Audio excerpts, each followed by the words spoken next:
ជំរាបសួរបងប្អូនទាំងអស់គ្នាតោះមកមើលពីតិចនៃពិសេសចាធ្វើទឹកប៉េងប៉ោះឲ្យមានរសជាតិឈ្ងុយឆ្ងាញ់គឺថាធម្មជាតិ100%ទៅមកបងប្អូនចាហើយជាដំបូងគឺយើងត្រូវមានប៉េងប៉ោះបងប្អូនប៉េងប៉ោះគឺខ្ញុំទិញមកពីផ្សារគឺធម្មជាតិ100%ទៅមកចាហើយគឺយើងត្រូវយកប៉េងប៉ោះដែលមានអឺពណ៌ក្រហមអញ្ចឹងណាបងប្អូនហើយលាងឲ្យស្អាតចាពណ៌ក្រហមឆ្អិនឆ្អៅចឹងមកបន្ទាប់មកទៀតគឺយើងឆ្កៀលបងប្អូនអ្នកឆ្កៀលហើយពុះវាជា4អញ្ចឹងមកបងប្អូនឃើញអត់មិនមែនពុះឲ្យដាច់ទេណាគ្រាន់តែធ្វើដើម្បីងាយស្រួលយើងបកអញ្ចឹងណាបងប្អូនពេលឆ្អិនពេលយើងស្ងោរហើយគឺយើងងាយស្រួលបកសម្បកអញ្ចឹងណាចាបន្ទាប់មកទៀតគឺយើងត្រូវយកគ្រាប់ប៉េងប៉ោះចេញបងប្អូនដាក់ប៉េងប៉ោះត្រាំទឹកហើយគឺយើងយកគ្រាប់ប៉េងប៉ោះចេញណាដូចក្នុងរូបហ្នឹងអញ្ចឹងបងប្អូននេះយកគល់ស្លាបព្រាតូចហ្នឹងមកឆ្កៀលយកគ្រាប់ចេញបើបងប្អូនចង់ទុកគ្រាប់ក៏បានដែរចាហើយបងប្អូនឃើញអត់នេះយើងធ្វើជាសញ្ញា4អញ្ចឹងមកយើងងាយស្រួលបកពេលវាឆ្អិនណាចា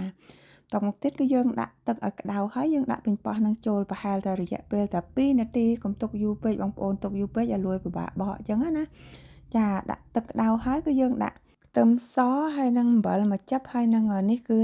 ម្សៅស៊ុបបងប្អូនចា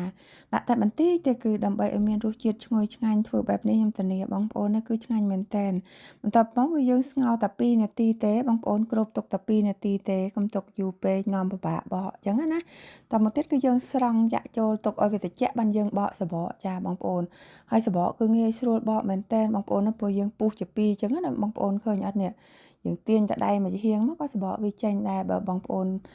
ពុះរបៀបផ្សេងខ្ញុំអត់ដឹងទេប៉ុន្តែបើពុះរបៀបនេះគឺយើងងាយស្រួលបកមែនទែនបងប្អូនឃើញអត់នេះហើយខ្ទឹមសដែលនឹងខ្ញុំដាក់ចូលក្នុងទឹកហ្នឹងគឺអត់ចោលទេទុកច្បល់ក្លុកជាមួយណាបងប្អូនឃើញអត់នេះចាក់ចូលអញ្ចឹងមកក្លុកដាក់ម៉ាស៊ីនក្លុកមកត្រួតឲ្យម៉ត់ស្លុងមកបងប្អូនឃើញអត់ហើយបន្ទាប់មកទៀតគឺយើងបន្ទាប់ពីម៉ត់ហើយគឺយើងយកមកដាក់នៅលើចង្ក្រានណាបងប្អូននេះបងប្អូនឃើញហើយកូរកលេងយកចាក់ទឹកចូលឲ្យអស់មកយើងដាក់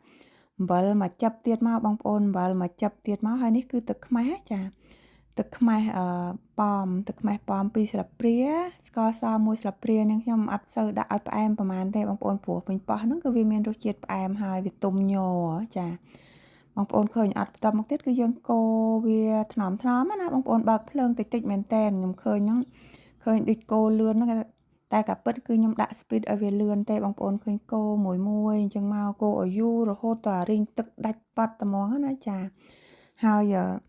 បងប្អូនឃើញអត់នេះទឹកប៉េងប៉ោះសុទ្ធ100%ហ្មងណាបងប្អូនហើយទឹកគឺវារីងដាច់មកយើងកូរឲ្យដាច់ទឹកនឹងបងប្អូនឃើញវារៀងខាប់អន្ទិលអត់បងប្អូនអ្នកទំនងមែនតែនហើយរសជាតិគឺថាឆ្ងាញ់មែនតែនយើងអាចញ៉ាំជាមួយមាន់បំពងដាក់ឆាមីញ៉ាំជាមួយទឹកសៀងលាយជាមួយទឹកសៀងញ៉ាំជាមួយកាទៀវអីចឹងក៏បានដែរបងប្អូនអើយទំនងមែនតែននេះហើយពណ៌ក៏ឆ្អិនឆ្អៅពណ៌ធម្មជាតិទេណាបងប្អូនអរគុណ